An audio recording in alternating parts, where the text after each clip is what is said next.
Hi, and welcome back to the African Wisdom Summit. My name is Dawat Archon Phillips, and today we'll be spending a session with Kaira Jewel Lingo.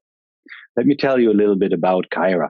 Kaira began practicing mindfulness in 1997, and she teaches Buddhist meditation, secular mindfulness, and compassion.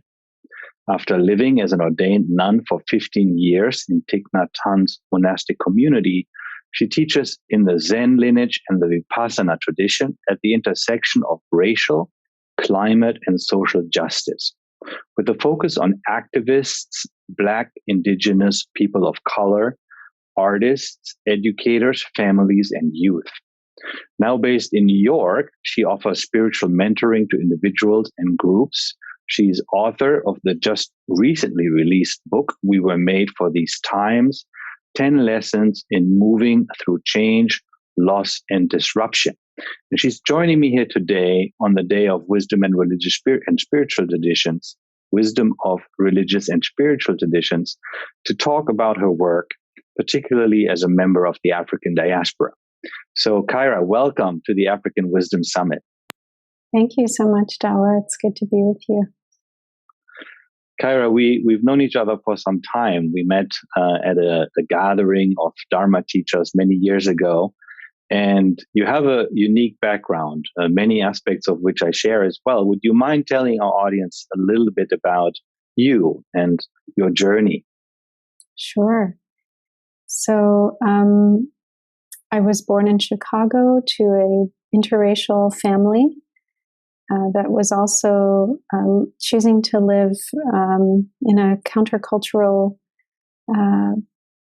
Christian ecumenical family religious order that was based on a monastic structure. So we were a couple hundred people living in an old insurance building on the north side of Chicago. But worldwide, there were thousands of families that were running human development projects in every time zone of the world.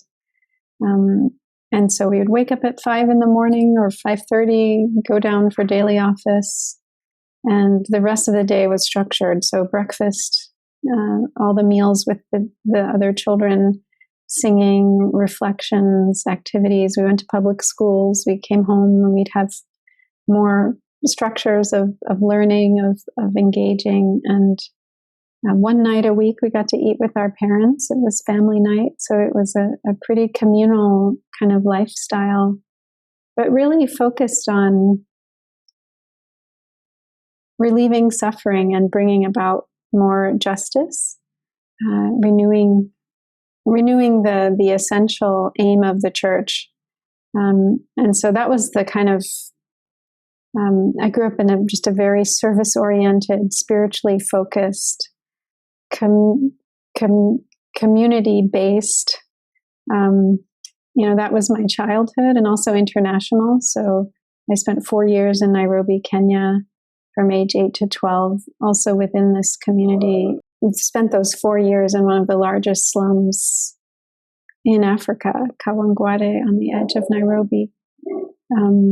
So lived with it was a very international community. So that was my upbringing. And when we left that community when I was 14, I think I was always oriented towards finding community again. And so I went to Stanford for my bachelor's and master's in anthropology, and remember hearing a talk by Ram Dass on campus where he said, "You learn a lot here, but you don't learn how to be happy." And that really spoke to me because I had felt I got a good education, but I also felt I didn't know how to be happy in this really deep way and really understand my mind. Why did I create suffering for myself, for others? And how could I stop doing that? And so a friend of mine on campus told me about Plum Village. So I decided basically after graduating, I was going to spend a year traveling and looking for a spiritual teacher and a community. That was just really clear.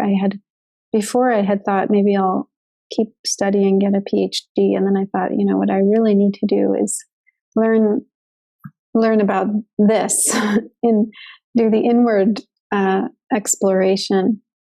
And so I decided, because my friend told me about Plum Village, I included that in my travels. And as soon as I got there, this was the summer of 97, I had just turned 23. As soon as I saw Thich Nhat Hanh, I recognized that this is my teacher. This is the person I've been looking for. Not having really practiced Buddhism up until then, I had practiced yoga and meditation in the Hindu tradition, but so I saw him and I just was like, yeah, this is the person. And the community was also very inspiring to me and really living Thai's teachings. And so it didn't take long. I canceled the rest of my trip around Europe and I stayed in France, Southwest France, and for 4 more months. And at the end of that time, I thought, well, why don't I do this all the time? Because this was the happiest I'd ever been. I was actually learning how to make myself happy, how to heal my suffering. And so I thought, why don't I ordain? And so I did. 2 years later, I became a Buddhist nun in that community. And I lived in the community for 15 years as a nun. And then in my late 30s, early 40s, transitioned out of monastic life. That was about 6 or 7 years ago now, and have now been living and teaching as a lay teacher, both in the Plum Village Zen, Vietnamese Zen traditions, and also in the Vipassana lineage, as well as secular mindfulness. I want to pick up on a couple of things from your story. I mean, the one thing that I want to pick up on is that it sounds like you grew up with prayer already from a early childhood, from a time of your early childhood, and that part of your morning ritual was a type of at least prayerful contemplation in some sense. And then you also mentioned you had been exposed to Hinduism and found your way to a Buddhist master. So I wonder how did this exposure to these major traditions and the practices of these traditions, how has that informed, let's say, the way that you view Buddhist practice? Yeah. Well, I think I really felt held as a child by this structure of practice. There was so much intentionality. I remember already as a teenager, we would watch these really powerful movies, often from the global South, about real issues of like immigration or people fleeing their countries because they were not livable there, and the things they had to go through to make it to a place where they could actually have their basic needs met. And so we'd watch these films and then we would talk about them in this particular way where everyone would reflect, what did you observe? What were the things that stood out for you? What does this mean for you? How do you bring this into your life in a way? So, we would really take art forms and explore their deeper meaning for our lives. So it was just a very rich, and I remember even though I was, young and it was a lot of adults, I remember people really taking my perspective seriously. Like it wasn't like I was discounted because I was, not yet an adult. So I learned how to kind of listen and be in conversation early as well in ways that were really meaningful to me. And so that prayer was kind of the heart of that. And it really led to this very rich community experience. And then learning about yoga and the meditation that we did as part of yoga, there was just this whole other realm that opened up of turning my attention inward to explore what was happening, with my breath, with, the way energy moved around when you did yoga. And so that was, I had always been a dancer from a very young age, and I did capoeira, went to Brazil. And so there was a lot of physical and some sports, but the yoga, I think, was really where I got closest to my body in terms of noticing, when things would open up, or how to listen to my body. And so, so that's been something I've done my whole life as a nun, and now after that experience. Both of those streams just nurtured that sense that I need to have a spiritual focus in my life, that Buddhism then just flowed very well into. And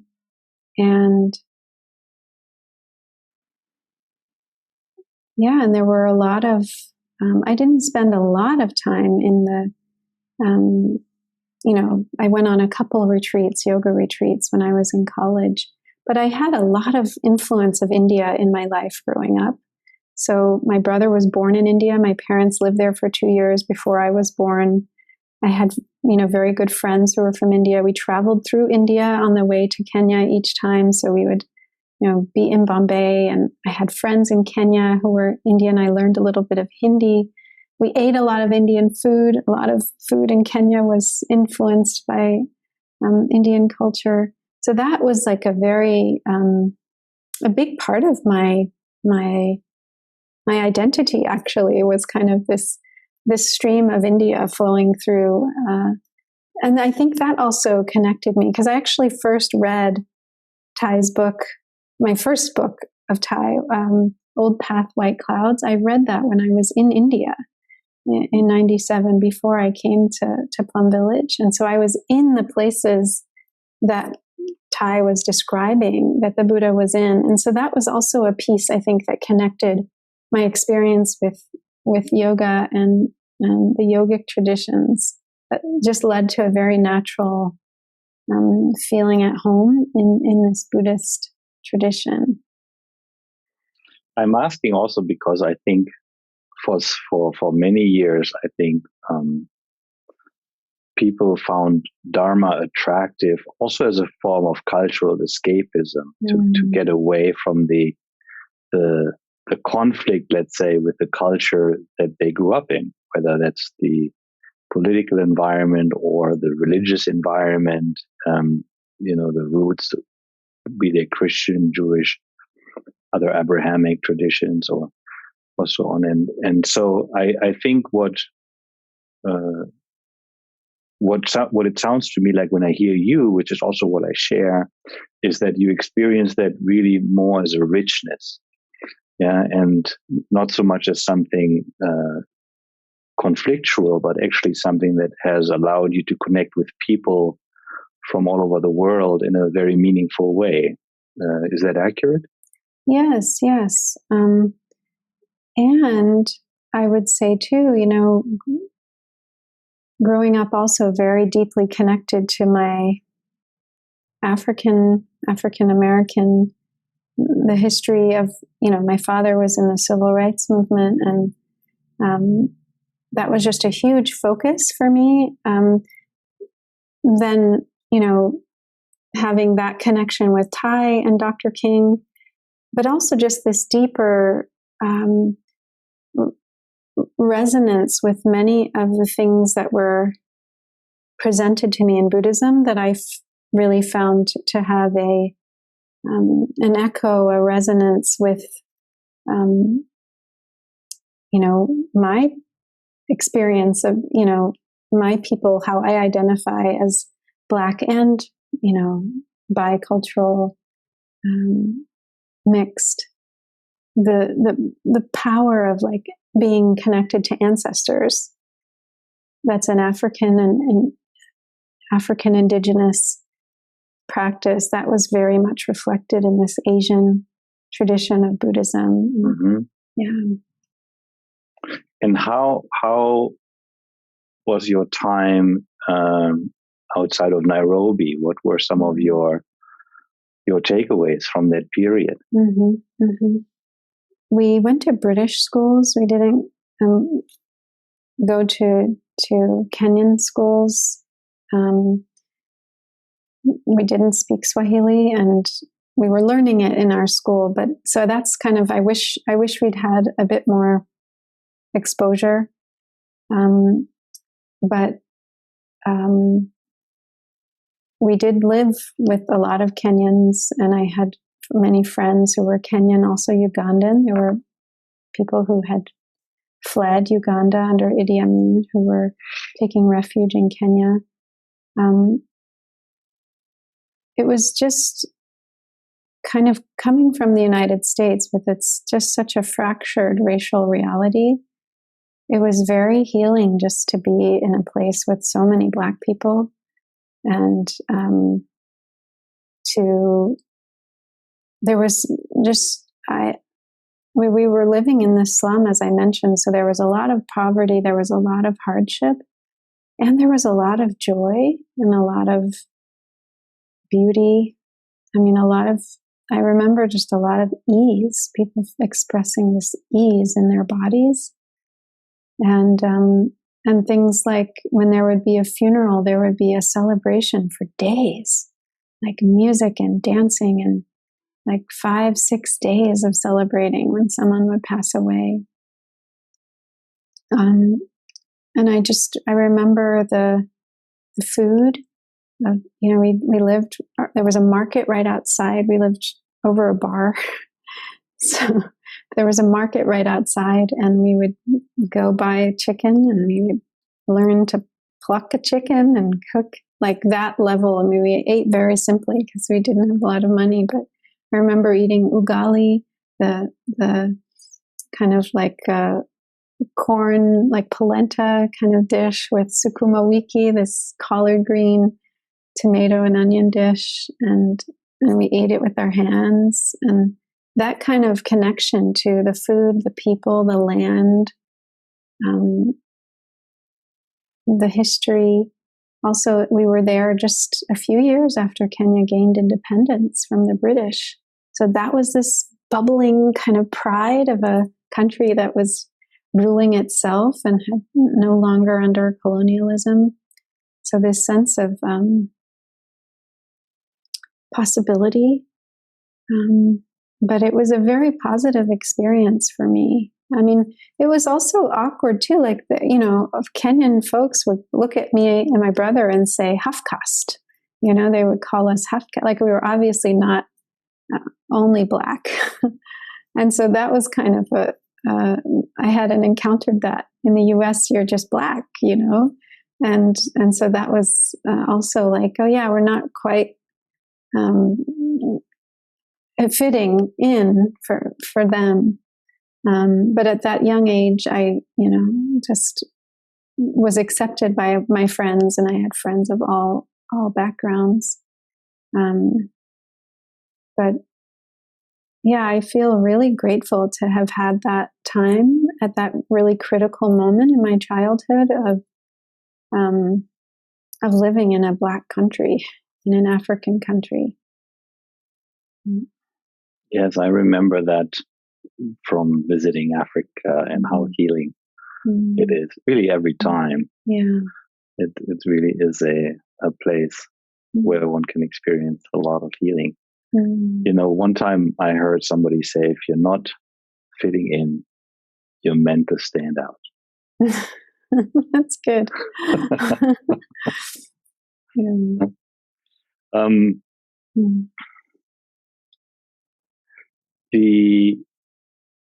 The work that you do today, it is at the intersection of spirituality, Buddhism, Dharma, mindfulness, secular, as well as spiritual mindfulness, but also social justice, climate justice.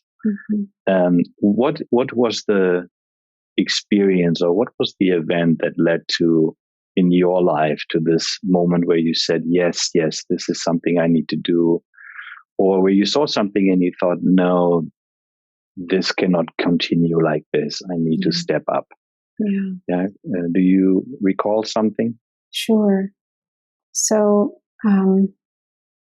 when I was just ordained and started going on tours with Thai, would come to the US and there would be retreats for a couple thousand people, several of these retreats throughout the country.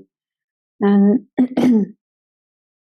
and I remember looking out at the audience and it was very, very white. And I was the first Black nun that was ordained in our community. It's mostly Vietnamese, and then Westerners who are white, or Asians from other countries, than Vietnam. And so knowing the diversity in the United States, I thought this just can't stay this way, that so many of these folks and so many of these experiences of life in this country aren't represented in our retreats. And so we began to really make more intentional space for people of color to have affinity groups within these large retreats that were so white. And then we started having people of color retreats. So Thai taught the first one. We asked him, would you teach a people of color retreat? So he did that at Deer Park in 2004. We had 400 people come. We thought we might have 70, but I think to this day it's the largest gathering like that still that's happened for people of color, convert Buddhists. And so that started to happen every other year, a retreat for people of color. So more and more people of color started to feel they had a place, they had a home in our tradition. And so then the general retreats started to be a lot more diverse because people had come into a people of color space and then were, felt at ease to join a general retreat. And so that was, I think, one of the first moments I was like, no, this really can't just stay this way. It's leaving out such an important part of our society, and it's leaving our sangha poorer in terms of not having more of our world in our practice, in our sangha. So that's really shifted, and it's taken time. There's still many shifts happening, but I think that was a big yearning of mine to see more people of color have access to these teachings, and to have our whole sangha waking up to how white supremacy works. That, for many white folks then, they didn't notice that there weren't people of color there. That was normal for them. And now that's really shifting, where they, people look around and they, as white folks, also don't feel comfortable if there isn't representation. And that's spreading also to more awareness of LGBTQ, of, gender identity, of age, of, ability, physical ability. So all these things are helping the Sangha grow to really be a place where more and more people have access and are intentionally welcomed, and where we're really talking about how power can be shared, and not just bringing in folks to something that already exists, but what does it mean to shift the whole thing so that there aren't these hierarchies and these painful marginalizations of certain identities. What were some of the characteristics of the early people of color retreats? What were you hoping to achieve, and what boundaries did you set? What things did you pay attention to make those spaces particularly welcoming early on, and what were the reasons for that? Well, my overwhelming impression of these first retreats was just how relieved people were to finally have a space like that, where they were welcome to bring all of who they were, right? And where a teacher of Thai's stature was saying, your identity matters. I mean, that we are creating this space because you have a unique experience in this country. And we care about that. And we want to make space for that. So, because in so many centers and so many retreats in those days, race wasn't talked about. There was a lot of spiritual bypassing, and these are aspects of your identity that aren't really you, and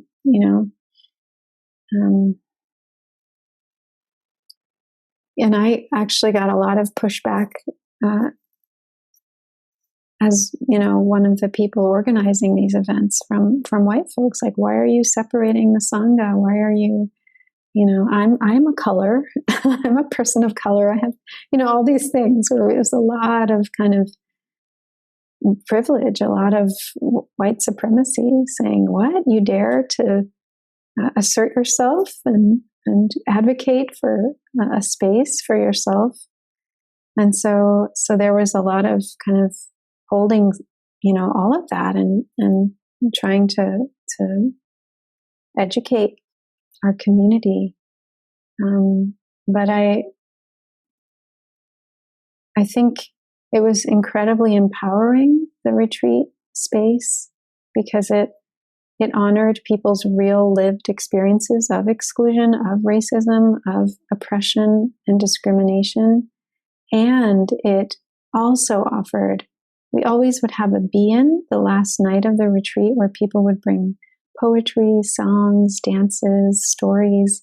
And these are the most joyous, beautiful 2-hour, sometimes 3-hour long sessions of just, Korean drumming and spoken word and Native American flute and, just uproarious laughter, jokes and tears, and just so many, the beauties of all of our cultures that often, weren't given places to be celebrated with among different groups, right? Like you might go to your enclave of your particular immigrant group, but to have all of us together celebrating all of where we came from was incredibly powerful. And we gave birth to new forms. So we have this touching of the earth practice in the Plum Village tradition, but we expanded it to specifically touch the earth, to prostrate our whole body on the earth to each ethnic group that helped to shape the United States. So we wrote a paragraph for the African American ancestors, and we named people by name, the Asian American ancestors, indigenous ancestors, the Latinx ancestors, white ancestors, and we were deeply respecting and recognizing the suffering, recognizing how the suffering had been transformed by our ancestors, and seeing how all of that was pouring into us, like a stream, and that we were continuing each of those groups. So things like that were very powerful for people. We created an ancestors altar at each of these retreats so everyone could bring something and place, this beautiful, huge altar with, hundreds of people's objects. Just so powerful. And we created a mural on the side of one of the dorm buildings in Deer Park where a Black artist took a picture of all of us doing walking meditation on the retreat and then projected it at night. We drew out the lines and then everyone painted it in as a community art project, So those kind of like really creative, really things that hadn't happened in other retreats. So there was, because we were honoring this particular experience, there was a level of creativity, a level of touching into, our social realities that just hadn't happened at previous retreats. So there was so much. There was the holding of really great suffering, and there was the space for profound joy. You touched on the touching the earth ceremony. I want to invite you to elaborate a little bit on it, because I do think in the theme of this conference, the African Wisdom Summit, and it holds a particular vision, this particular practice. I think people don't realize yet, or at least maybe, I don't know, maybe people do, but I do believe Thai was a master that will still in the decades to come be recognized for so many things that he was already doing, that people weren't even grasping yet what he was really doing and why he was really doing it. And this simple practice, I believe, is one of them, right? It's in fact very simple, but very profound. Mm-hmm. So would you say a little bit more, just for people who've never heard about it, what it entails? Sure. So the practice of laying yourself on the earth is there in every spiritual tradition. We recognize as humans that we come from the earth. And so when we want to get grounded and reconnected to where we come from, we need to connect with the earth. That's where we all come from. It's where we all go back to. And so in the Plum Village tradition, there is a practice of touching the earth to intentionally reconnect ourselves to the streams that flow into us. We could think of ourselves as a flow, as a process. We're not this separate self that's separated from other beings and existing on our own. And this is such the wisdom of Africa, right? Of our African heritage, that we exist because of our ancestors. We also exist because of everyone around us, Ubuntu, right? I can only be me because you are you, this South African wisdom. And so the touching the earth is recognizing that. It's saying, well, this is the reality. Let me get back in alignment with my power by acknowledging who I really am, that I'm not this small being trying to do all these things by myself, because that you get exhausted, you get burned out.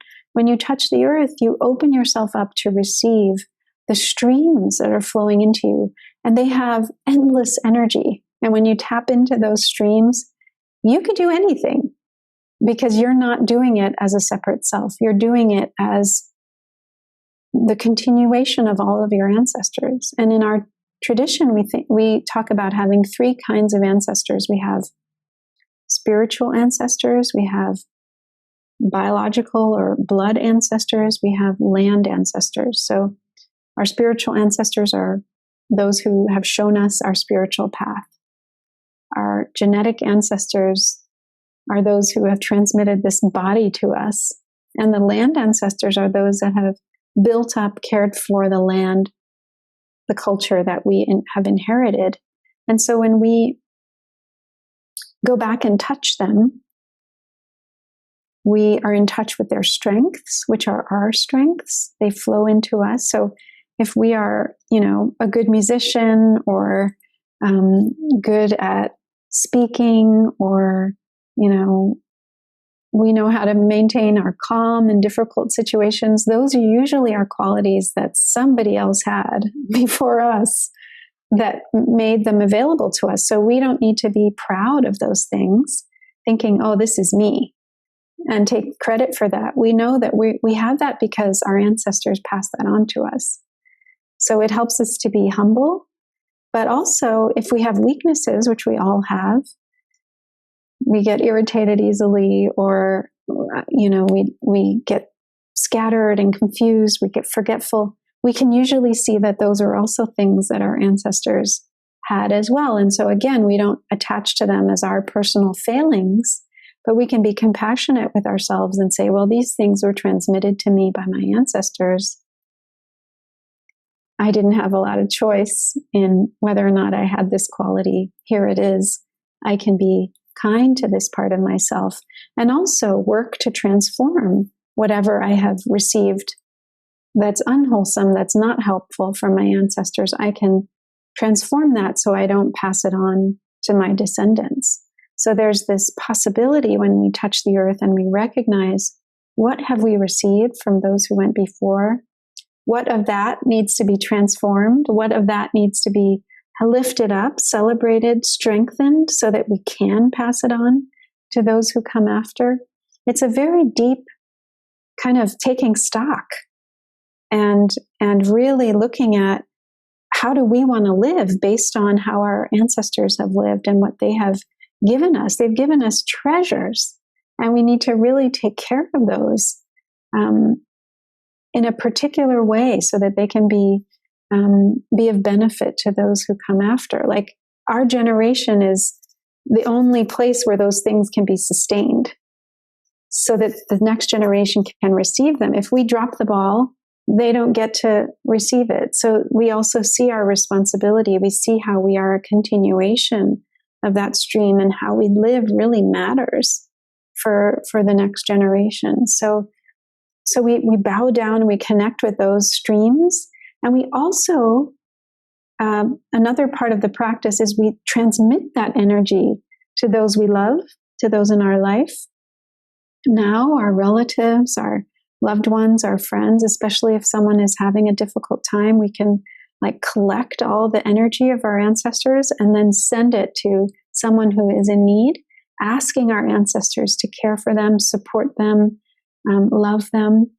But then the other practice we can do when we've touched that ancestral stream is also offer forgiveness to those who have harmed us.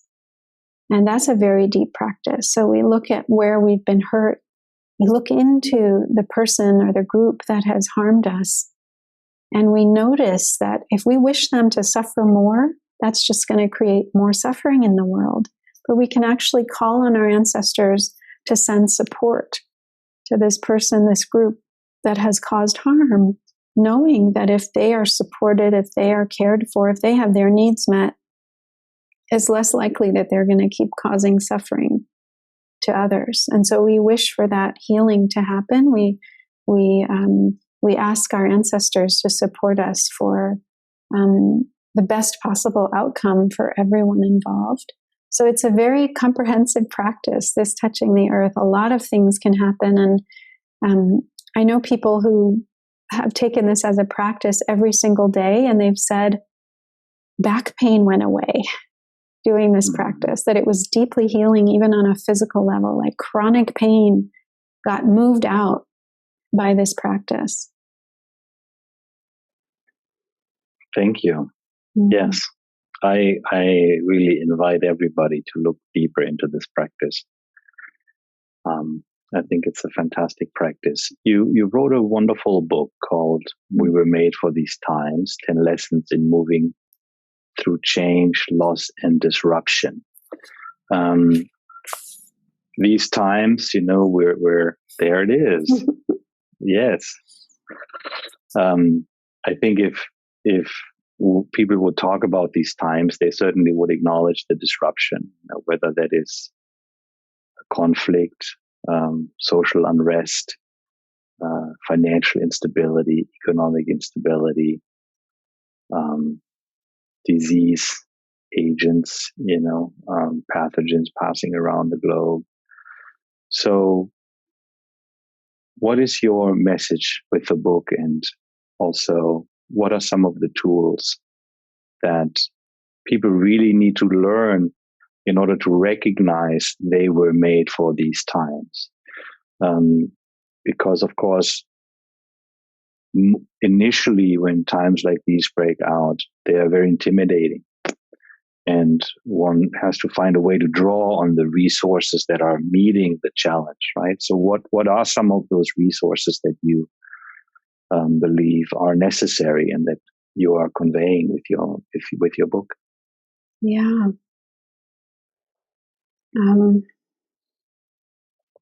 Well, I'll first say that there's enormous resource in coming home to ourselves in the present moment. And it never fails to amaze me how much power there is in that very simple practice. I'm right now leading a 2-year fellowship for BIPOC youth activists. And it's 9 retreats over 2 years. And we had our first retreat, and it was very powerful. It was challenging at times because there were different expectations of what that, schedule was going to be. We tried to communicate it, but it wasn't always so clear what we were laying out for folks. And there was, resistance, which is very normal, very natural. But there was a lot of kind of like, how do we come into this space to really form a community together? And really beautiful transformation happened in the end. But I remember that whenever I would be in some kind of internal conflict about something that was happening on the retreat, I would just come home to whatever practice we were doing in that moment. If it was eating mindfully, walking, sitting, and the whole community was doing that. And we still hadn't worked out whatever, issues might still have been there, but everyone was doing the practice. And time again, I was amazed at how I just have to practice this simple act of being present for this one action. And then all the problems would recede, and I could really be nourished and resourced by the practice. And that allowed me to get in touch with something more than whatever my emotion was on the surface, like my deeper aspiration for why I was there, for why we were doing this fellowship, seeing the beauty in each person, seeing even the beauty in their resistance, like their wisdom of their own, knowing their own pace that they could do, and like respecting that. And so, seeing the good even in the difficulty, that's what touching into the practice allowed me to do time and time again. And so in the book, I talk about, the need to come home to ourselves. And that's really the first place we touch when things are difficult. If we can know that we have a place inside of us that is always available to us, we're always safe, regardless of what's happening around us, because there is something in us that gets us in touch with what is beyond the external situation that's impermanent in that moment. It helps us to touch a deeper reality than whatever we're facing right now. It doesn't mean that what we're facing right now isn't important and needs to be addressed, but we are able to draw on, like I mentioned, how the touching the earth helps us connect with this vast, limitless energy. Connecting to this home inside of us helps us to see that we're more than whatever's happening right in this moment, right? That there is also a place inside of us that cannot be destroyed, cannot be taken from us. That is our intrinsic nature of goodness, of wholeness, of wisdom, of strength. And so learning to make a real connection with that part of us is, I think, a really important part of meeting these times, because these times are different than any other time that our human race has had to face. No other generation has had to deal with what we're having to deal with now in terms of uncertainty and disruption and, possible extinction. And so if we can come into that space of taking care of the present moment, we know that the future is made of the present moment. That's all it's made of. What we're doing now is what becomes the future. So if we know how to come home to ourselves, to be in this place of rest, right in this moment, to take refuge in our breath, to take refuge in the body, the steps we're making, the movements we're making with our body, you'll be able to meet the future. Because that's just an extension of this moment. So it matters incredibly what we're doing right now. When anxiety arises, when fear arises, when anger arises, how we deal with that by grounding in what is right here and now is really what's going to help us see that we are made for these times. That's what gives us the resource that we need to meet this moment. Because if we can meet it now, we can meet it in the next moment and in the next moment and in the next moment, no matter what is happening. How can people learn more about your work? How can they stay in touch, learn about the fellowship program? Maybe reach out if they'd like to work with you. I mentioned in the intro that you also support individuals and groups, and now just groups, not individuals, but yeah. How can they find you and learn more about your work? Yeah.